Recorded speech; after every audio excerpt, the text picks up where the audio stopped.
Hello বন্ধুরা, দেখতে পাচ্ছেন এই যে আমাদের সকলের প্রিয় মানুষ যিনি আমাদের ফিলিস্তিনের উপর অনেক ভালোবাসা দেখাচ্ছে, তো তাকে আমাদের পরিবারের পক্ষ থেকে, আমার পক্ষ থেকে অনেক অনেক ভালোবাসা পৌঁছে দেব, কারণ সেটা তার প্রাপ্য।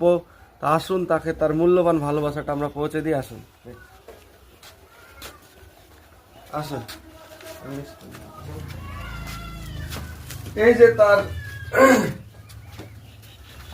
এই যে তার মূল্যবান ভালোবাসাটা আমরা এখানে পৌঁছে দেব।